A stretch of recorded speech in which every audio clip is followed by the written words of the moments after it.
विजयदशमी के दिन समर्पित की गई शमी का एक पत्ता, महादेव को अगर एक शमी का पत्ता विजयदशमी के दिन समर्पित कर दिया जाता है तो जिंदगी में कभी वैभव और धन की कमी नहीं आती। उसी तरह इस हृदय को शिव तत्व में समाहित कर कर रखना।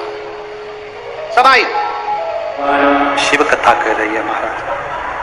वर्तंतु ने एक शमी पत्र से जीवन का एक आनंद बता दिया।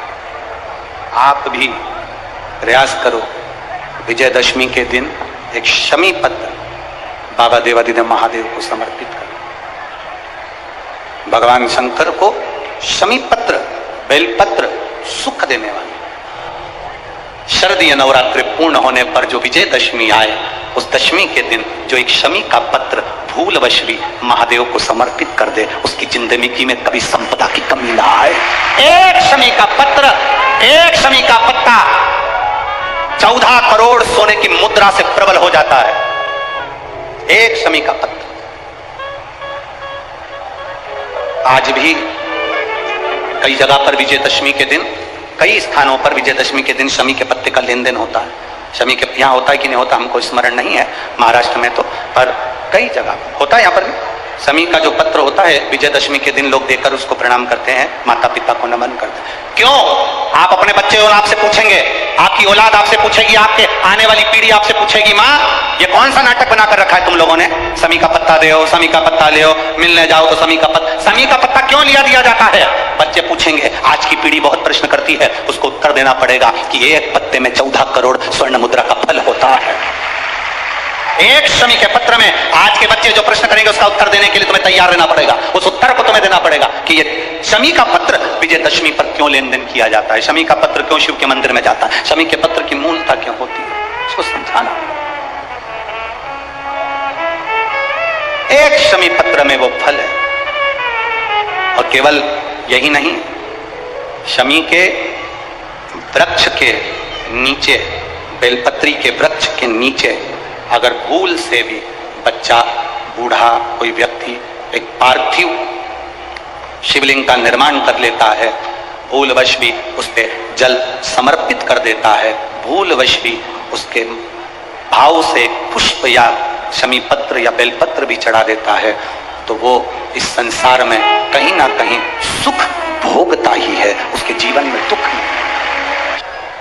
शरद पूर्णिमा से लेकर कार्तिक की जो पूर्णिमा है,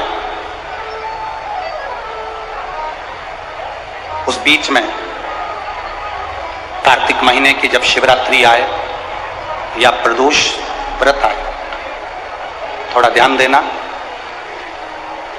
ये उन लोगों के लिए है जो 1 रुपये कमाते हैं, सवाया खर्च होता है, घर में जिनकी संपदा जुड़ती नहीं, बीमारियों में पैसा ज्यादा जाता हो, या कहीं ना कहीं तकलीफें अपनी जिंदगी में आती है, उसके लिए शिव आराधना कार्तिक महीने की थोड़ा ध्यान से श्रवण करें। कार्तिक के महीने में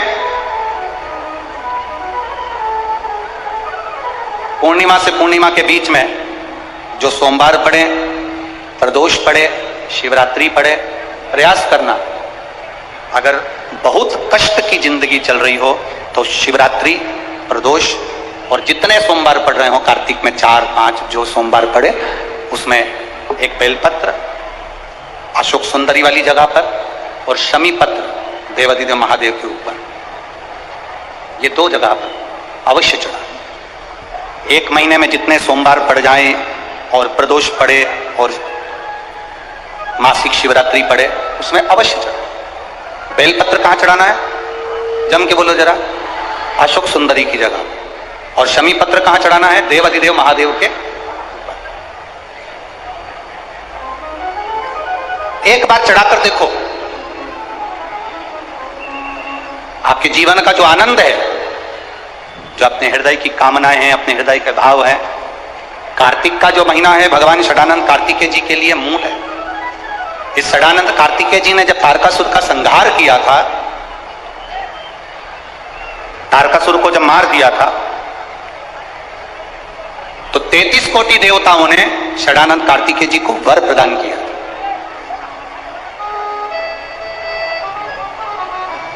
कार्तिकेय जी को वर प्राप्त हुआ। लक्ष्मी जी ने और भगवान नारायण ने षडानंद कार्तिकेय जी से कहा हे स्कंद देव, हे कार्तिकेय, कार्तिक के महीने में जो दीप दान करता है उसके घर में कभी संपदा की कमी नहीं आती है। कार्तिक महीने के दीपदान की महत्वता जैसे ही लक्ष्मी और नारायण ने कही तब ब्रह्मदेव प्रकट हुए और देवादिदेव महादेव प्रकट हुए मां पार्वती के साथ में, और ब्रह्मा जी प्रकट हुए मां ब्रह्माणी के साथ में। उन्होंने वर प्रदान कर दिया, षडानन कार्तिकेय भूलवश भी अगर कोई बेलपत्र और शमी पत्र दोनों एक साथ आपकी बहन अशोक सुंदरी और आपके पिता देवादिदेव महादेव को शमी पत्र जो समर्पित कर देगा, षडानन कार्तिकेय इस कार्तिक के महीने में देवादिदेव महादेव कहते हैं उसके यहां कुबेर का भंडार शिव भर देगा। ये जो बेलपत्र है ये आप समर्पित करेंगे अशोक सुंदरी वाली जगह पर। कहां समर्पित करेंगे? अशोक सुंदरी की जगह पर। और शमी पत्र आप समर्पित करेंगे देवादिदेव महादेव के ऊपर। बस इसमें एक चीज का स्मरण अपने को करना है, जब अपन अशोक सुंदरी की जगह पर बेलपत्र चढ़ाएंगे तो ये डंडी का जो मुख है ये महादेव के जो खाली स्थान है, खाली वाली जगह उसे ओर होगा। शमी पत्र की जो डंडी का मुख है इसी की और जिस ओर तुमने बेलपत्र चढ़ाया है उसी ओर शमी पत्र की भी डंडी का मुख उसी ओर होगा। जहां पर आप बेलपत्र की डंडी का मुख रख रहे हैं उसी ओर शमी पत्र की डंडी का भी मुख उसी ओर होगा। तो देवादिदेव महादेव भगवान शंकर, मां जगत जननी जगदम्बा, श्री ब्रह्मदेव ब्रह्माणी षडानंद कार्तिकेय को वर प्रदान कर दे। संसार में दो चीजें दो लोगों से नहीं पूछी जाती है। पूरे संसार में दो चीजें दो लोगों से नहीं पूछी जाती है। एक, स्त्री से उसकी आयु नहीं पूछी जाती है। बोलो सही है कि गलत है? संसार में दो चीजें दो लोगों से नहीं पूछी जाती है। एक, स्त्री से उसकी आयु नहीं पूछी जाती है, और दूसरा, पुरुष से उसकी आय नहीं पूछी जाती है। स्त्री से आयु नहीं पूछी, पुरुष से आय नहीं पूछी। क्यों नहीं पूछना चाहिए? क्योंकि स्त्री से आयु इसलिए नहीं पूछते क्योंकि स्त्री अपने लिए कभी नहीं जीती, स्त्री हमेशा दूसरों के लिए जीती। और पुरुष से उसकी आय नहीं पूछते। क्यों नहीं पूछते? क्योंकि पुरुष अपने लिए नहीं कमाता, हमेशा दूसरों के लिए कमाता है, इसलिए इन दोनों से नहीं पूछा जाता। स्त्री से उसकी आयु नहीं पूछी जाती और पुरुष से उसकी आय नहीं पूछी जाती। आदमी किसके लिए कमा रहा है? सुबह 8 बजे से दुकान पर बैठता है, रात को 10 बजे तक दुकान पर बैठता है, दिन भर मेहनत करता है। आप में से कितने लोग हैं जो दिन भर मेहनत करते हैं तो सोने की रोटी खाते होंगे, चांदी का कटोरा पूरा की पूरा खा जाते होंगे? अगर करोड़पति भी करोड़ों का धन कमा रहा है, गरीब बड़ा भी अगर धन कमा रहा है तो वो 2 रोटी ही खा रहा है। एक भिखारी हमारे दरवाजे पर जब भीख मांगने के लिए आता है, वो भीख मांगने नहीं आता, हमको ज्ञान देने आता है। भिखारी भीख मांगने दरवाजे पर आता है तो हमको ज्ञान देने के लिए आता है। भिखारी ये कहने के लिए आता है, भैया मुझे रोटी दे दो, भैया 2 रुपया दे दो। वो रुपया लेकर, रोटी लेकर तुम्हारे दरवाजे के बाहर एकांत में बैठकर रोटी को खाता है। बोलो खाता है कि नहीं खाता? भिखारी जब दरवाजे पर आता है तो ज्ञान देने के लिए आता है, रोटी मांगता है, दरवाजे पर खाता है। दुकानदार के सामने भिखारी जब मांगने के लिए आता है तो वो ज्ञान देने के लिए आता है, दुकानदार से कहने के लिए आता है कि देख मैं भीख मांगकर खाता हूं तो भी समय पर रोटी खाता हूं, और तू दिन भर कमाता है तो भी रोटी तेरे नसीब में नहीं आ पाती। दिन भर कमाता है तो भी रोटी तेरे नसीब में नहीं आ पाती। 10 बजे का टिफिन तैयार है, पत्नी फोन लगा रही है, सुनो भोजन का टाइम हो गया, 11 बज रही है, 11:30 बज रही है, 12 बज रही है, स्वामी भोजन कर लो, स्वामी आओ भोजन कर लो। पत्नी पति को बुला रही, बच्चे बाप को बुला रहे, पापा समय हो गया अभी तक नहीं आए, भोजन करना है, पापा आओ। भाई भाई को कह रहा है, देख फैक्ट्री बाद में चले जाना, दुकान बाद में चले जाना, चल रोटी खा पहले। पत्नी रोटी के लिए बुला रही, बच्चे रोटी के लिए बुला रहे, पर अभी बस 2 ग्राहक और कर लूं इसके बाद आता हूं, 2 फाइल और निपटा लूं इसके बाद आता हूं, 2 काम और कर लूं इसके बाद आता हूं। और हम जिस रोटी के लिए कमा रहे हैं, जिस रोटी के लिए मेहनत कर रहे हैं, जिस रोटी के लिए हम 24 घंटे लगे हैं, मालूम पड़ा वो रोटी धीरे धीरे छूटती चली गई। 10 बजे रोटी खाने वाला 12 बजे खा रहा है, 12 बजे वाला 1:30 बजे खा रहा है। फिर बीमारी हो गई शुगर की, बीमारी हो गई बीपी की। कभी डॉक्टर तुम्हारा परिचित हो तो उससे पूछना कि बीपी और शुगर कैसे होते हैं। समय पर जो भोजन नहीं करता उसको बीपी और शुगर की बीमारी होती चली जाती है। समय पर जो अपनी जिंदगी को नहीं जीता उसको बीमारियां बढ़ती चली जाती हैं। पूछो कभी। एक भिखारी भी हमको ज्ञान देता है कि अपनी जिंदगी में जो हमने कमाया है उस कमाई का थोड़ा सा अंश हम अपने ऊपर खर्च करें। हम कमाई का अंश, इस व्यासपीठ से कभी नहीं कहा आपसे कि आप अपने धन को किसी को दे दो, आप अपने धन को किसी को दान कर दो। हम कभी नहीं कहते इस व्यासपीठ से कि तुम तुम्हारी संपदा उठाकर किसी को दिया ना या किसी को दान करिए ना। हम इतना जरूर कहते हैं कि तुमने जो कमाया है, तुम जो कमा रहे हो, उसको अपने ऊपर खर्च जरूर करना, जिससे लगे कि तुमने मेहनत कर कर कमाया तो अपने ऊपर खर्च किया। खर्च किया तुमने। स्त्री से कभी आयु नहीं पूछी जाती, पुरुष से कभी आय नहीं पूछी जाती, क्योंकि स्त्री कभी अपने लिए जिंदगी नहीं जीती। जीती है तो पहले माँ बाप के लिए, माता पिता ब्याह कर कर भेज देते हैं तो पति के लिए, पति के बाद में जब बच्चे आ जाते हैं तो बच्चों के लिए, फिर जीती है तो अपना पोता पोती नाती पंती के लिए। पूरी जिंदगी स्त्री अपने शरीर को अगर संभाल कर रखती है तो दूसरों के लिए रखती है कि मेरे बच्चे सुखी रह लें, मेरा परिवार सुखी रह ले। समय आता है, आगे वर्णन आया, तारकासुर के 3 पुत्र हैं, तारकाक्ष, विदुम्माली, कमलाक्ष। और ये जो तीनों पुत्र हैं ये बड़े विकराल, बड़े प्रबल। इनको मालूम पड़ा कि हमारे पिताजी शांत हो गए तो पिता के शांत होने का इन्होंने बदला नहीं लिया। इन्होंने भगवान ब्रह्मा जी की तपस्या करी, तब कर ब्रह्मा जी से वर मांगा, वर दीजिए। ब्रह्मदेव ने कहा क्या वर चाहिए? हमारे प्राण ना छूटे। ब्रह्मा जी ने कहा यह हो नहीं सकता कि तुम्हारे प्राण नहीं छूटेंगे, मरना तो पड़े, प्राण तो छूटे, तो हमें वर दो, हम तीनों मरे तो एक साथ मरे। 3 पुरियों का निर्माण कर दीजिए जिन पुरियों में हम निवास करें। 3 पुरियों का निर्माण करा, तीनों में जाकर तारकाक्ष, विदुम्माली, कमलाक्ष की तीनों निवास कर, तीनों ने निवास किया। जब तीनों निवास करने लगे, सोने की पुरी, तांबे की पुरी, लोहे की पुरी। पुरी का मतलब होता है क्षेत्र जिसके अंतर्गत वो रह रहा है। तीनों ने सुंदर सुंदर महल का निर्माण किया, तीनों ने। और सुंदर महल का निर्माण कर कर तीनों जब रहने लगे, हाहाकार मच गया। तीनों ने विचार कर लिया कि अपन तीनों कभी नहीं मिलेंगे एक जगह पर, कभी एकत्रित नहीं होंगे। यह हमको सीखने की बात है। शिव महापुराण की कथा बहुत कुछ सिखाती है हमको। जब भी तीर्थ करने जाओ, पूरा घर का व्यक्ति एक साथ मत जाओ, यह शिव पुराण सिखाती है। किसी नदी में स्नान करने जाओ, घर का पूरा व्यक्ति एक साथ मत जाओ, घर में किसी का न किसी का रहना जरूरी है। ये शिव पुराण सिखाती है हमको। षडानंद कार्तिकेय चले गए, तारकासुर के तीनों बेटों ने उपद्रव मचाया। जो उपद्रव मचाया, देवताओं ने भगवान शिव से प्रार्थना करी। भगवान शंकर ने जाकर 3 पुरियों को भस्म कर दिया। 3 पुरियों को जैसे ही भस्म करा, शंकर जी का नाम त्रिपुरारी हो गया। भगवान शंकर जब त्रिपुरारी बन गए, आगे वर्णन आया, शंकर जी से प्रार्थना करी, बाबा इन तीनों का संहार करिए। देवाधिदेव महादेव ने देवताओं से कहा कि तुम सब पशु बन जाओ और मैं तुम्हारा पति बन जाता हूं। भगवान एक बड़े नंदी का रूप धारण कर लिया और भगवान शिव ने एक बड़े नंदी का रूप धारण कर कर देवताओं से कहा तुम पशु बनो। देवता पशु बनकर भागने लगे, भगवान शंकर पीछे पीछे उनके भागने लगे। देवताओं से भगवान शंकर ने कहा पशु बनकर जाना, तीनों पुरियों में प्रवेश कर जाना, तीनों पुरियों के राजाओं को एक जगह इकट्ठा कर लेना, मैं उनका संहार कर दूंगा। तीनों पुरियों के राजा एक जगह एकत्रित हो गए। शंकर भगवान बड़े नंदी का रूप लेकर उनको मारने के लिए सींग से पछाड़ने लगे। जैसे तारकाक्ष विदुम्माली को पछाड़ा, नीचे से कमलाक्ष की निकल गया, उसने फरसा उठाकर शंकर भगवान का सिर काट दिया। बड़े नंदी का रूप देवाधिदेव महादेव लिए थे। जैसे ही पशु भगवान पशुपति बनकर जो गए थे, उनका जो सिर कटा वो नेपाल में जाकर गिर गया, धड़ केदार में जाकर गिर गया, तो केदारेश्वर हो गए। और शीश गिरा नेपाल में तो पशुपति भगवान शिव पशुपति नाथ। शंकर जी ने देखा कि ऐसे मरने वाले नहीं हैं। शिव जी अपने असली स्वरूप में आ गए।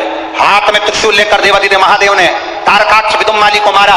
पीछे से कमलाक्ष फिर आया, शंकर भगवान ने उसी त्रिशूल के पीछे के नोक से कमलाक्ष को मार दिया। तीनों के प्राण छूट गए।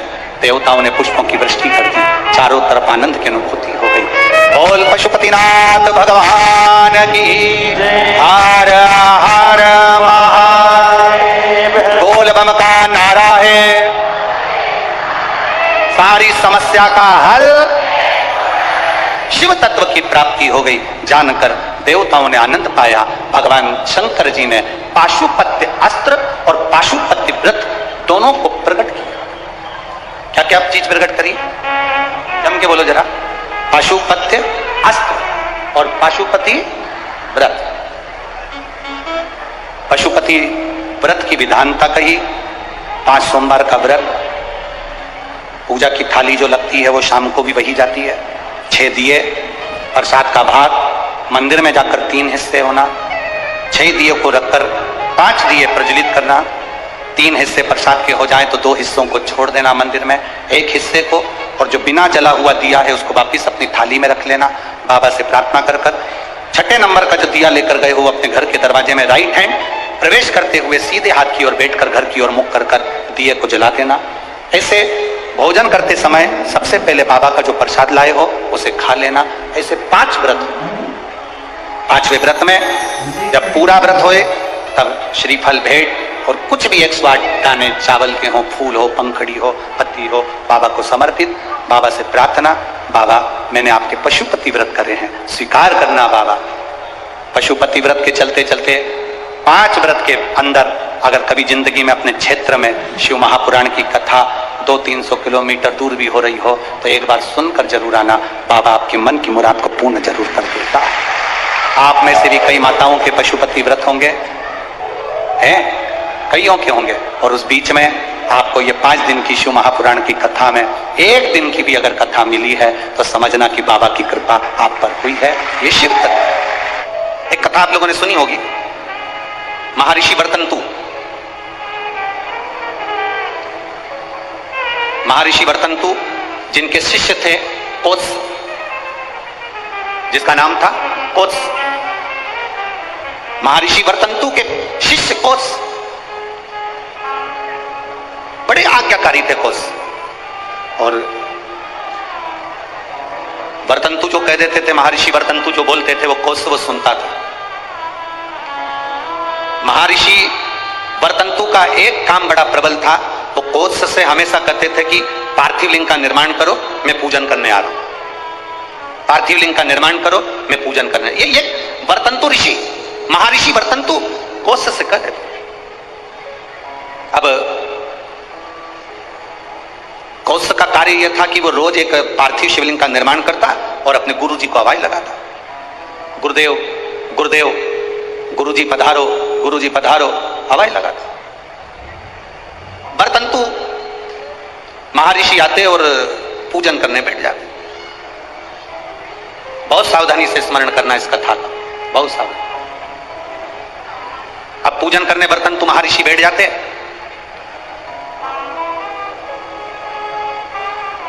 एक बार कोत्स भरी निंद्रा में सो रहा था। उसने स्वप्न में क्या देखा कि कोई काले काले से भयंकर दंत वाले आश्रम में प्रवेश कर रहे। अब भयंकर दंत वाले आश्रम में प्रवेश कर, आप जरा विचार करिएगा, ऋषि के आश्रम में, संत के दरवाजे पर, गुरु के दरवाजे पर कोई भयंकर जीव तो आ ही नहीं सकता, क्योंकि गुरु इतना भजन करा होता है कि सन्यासी गुरु, संत, साधु, सन्यासी, तपस्वी, साधक, उपासक इतना तप करे होते हैं कि ये यम के दूत उनके पास पहुंचते ना। पर आज कोत्स ने क्या देखा कि भयंकर मुद्रा वाले, भयंकर दंत वाले, भयंकर विकराल रूप धारे हुए कुछ गण, यम के कुछ गण, यमदूत ये अंदर आ गए। तो कोत्स क्या कर रहा है, उन यमदूतों से पूछ रहा है, तुम कौन हो, कहां आए हो? कहा वर्तंतु के पास में आए। क्यों? बस वर्तंतु के पास में हम पहुंचे उनको लेने के। ओ क्यों? उनको लेने के लिए तो बैकुंठ से पार्षद आना थे, उनको लेने के लिए तो बैकुंठ से विमान आना था, तो तुम उनको लेने कैसे पहुंच गए? उन्होंने तो शंकर की आराधना करी है, उन्होंने तो शिव की आराधना करी है। यमदूतों ने बड़ी सुंदर बात कही, वो आपकी भी बुद्धि में बैठना चाहिए। यहां जितने लोग कथा सुन रहे हो, जितना आस्था चैनल पर, फेसबुक पे सुन रहे हैं, आपकी बुद्धि में कोत्स की और वर्तंतु की चरित्र आपके जीवन में उतरना चाहिए। इन्होंने तो शंकर की आराधना करी है, शिव की भक्ति करी है। यमदूत कहते हैं हम इनको शंकर के दरवाजे तक लेकर जाएंगे, आधा समय ये शिव के द्वार पर रहेंगे और आधा समय हमारे साथ में रहेंगे। कारण क्यों? कहा ऋषिवर, गुरुवर, जब पूजन करने बैठते थे तो आधा कार्य वो अपने शिष्य से करवा लेते थे। बेटा फूल लेके आना, बेटा आसन बिछाना, बेटा ये सामान लेकर आना, बेटा वो सामान लेकर आना। एक स्त्री एक पुरुष स्वयं, आप अगर ठाकुर जी से सेवा करने बैठे हो, भगवान से लाड लड़ाने बैठे हो, भगवान की पूजन करने बैठे हो, भगवान की आराधना करने बैठे हो, तो अपनी पूजन की थाली स्वयं लगाइए। पशुपति व्रत करने वाली माताएं ध्यान रखेंगी इस बात के लिए। पशुपति व्रत की नियम, पशुपति व्रत करने वाली माताओं का नियम क्या है? कई माता कहती है हमने 2 बार व्रत कर लिया, भगवान हमारी नहीं सुना, हमने ये कर लिया, भगवान हमारी नहीं सुना। आप आए नहीं, सुबह हो गई, मेरी पूजा की थाली धरी की धरी रह गई। क्यों? उसका कारण क्या था? मतलब मेरी पूजा में कोई ना कोई कमी निश्चित। थाली पूजन की लगा रहे हो, देवरानी का व्रत है, जेठानी सामान निकाल के दे रही है, देवरानी का व्रत है, जेठानी आटा सेक रही है सीरा बनाने के लिए, हलवा बनाने के लिए, जेठानी का व्रत है, देवरानी दूध में उकाल कर खीर बना रही है। व्रत तुम्हारा, साधना तुम्हारी, मांग तुम रहे हो। शिव महापुराण की कथा कहती है हिचकी चली, क्या बोलते, हिचकी की डुचकी है, हिचकी। अब तुमको चल रही हिचकी, तुम अपनी पड़ोसन से जेठानी से कह दे मेरे पत्तल का हिचकी ले ले, ले हिचकी लेगी जेठानी। सिर तुम्हारा दुख रहा, गोली निकाल के जेठानी को दे दो, खा ले, वो पूछे क्यों, मेरा सिर दुख रहा है। हो सकता है? जम के बोलो। छींक तुम्हें आ रही, छींक तुम्हें आ रही, और तुम अपनी देवरानी से कहो छींक छींक जल्दी छींक। हो सकता है? नहीं, छींक तुम्हारी है, तुमको छींकना पड़ेगी। खांसी तुम्हारी है, तुम्हें खांसना पड़ेगा। शरीर में कष्ट तुम्हारे है, दवाई तुम्हें खाना पड़ेगी। उसी तरह व्रत तुम्हारा है, तैयारी तुम्हें करना पड़ेगी। गलती हम करते हैं। पशुपति व्रत का व्रत मैंने करा, मम्मी से कह के चली गई, मम्मी मेरा पशुपति व्रत है, मैंने शादी के लिए करूंगी या बच्चों के लिए करूंगी या इसके लिए करूंगी या उसके लिए करूंगी। मम्मी ने पूरी थाली लगा के दे दी, मेरी बेटी व्रत कर रही है, मेरी बेटी। मम्मी ने पूरी थाली लगा के दे दी, प्रसाद बना के दे दिया। बेटी ने 3 बार पशुपति व्रत कर लिया और काम नहीं हुआ।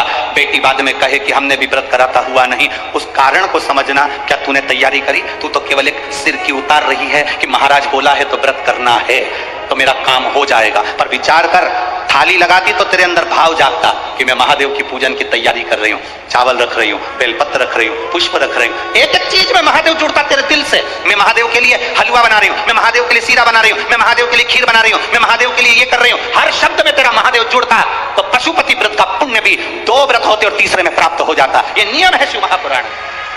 शिव भगवान नारायण ने कहा लक्ष्मी घर की मानसिक स्थिति ठीक करने का सबसे सुंदर तरीका है, सबसे सुंदर तरीका।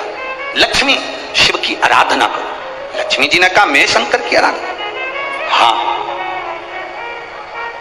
लक्ष्मी जी ने कहा आप कह रहे हो बिल्कुल सही है, मेरी मां। लक्ष्मी जी की मां का नाम क्या था? भगवान नारायण की सासू का नाम क्या था? ख्याति देवी। क्या नाम था? ख्याति देवी। लक्ष्मी जी की मां भगवान विष्णु जी की सासू ख्याति देवी। लक्ष्मी जी कहती हैं मेरी मां ने भी मुझे कहा था कि जब मन श्रेष्ठता में ना जाए, मन विचलित हो, मन में चिंता रखी हो, मन विचलितता में, तब शंकर भगवान के पार्थिव शिवलिंग का निर्माण कर कर उसकी आराधना करना। बरतंतु जी के लिए कहा आधे से ज्यादा जो कार्य था वो कोस कर देता। आज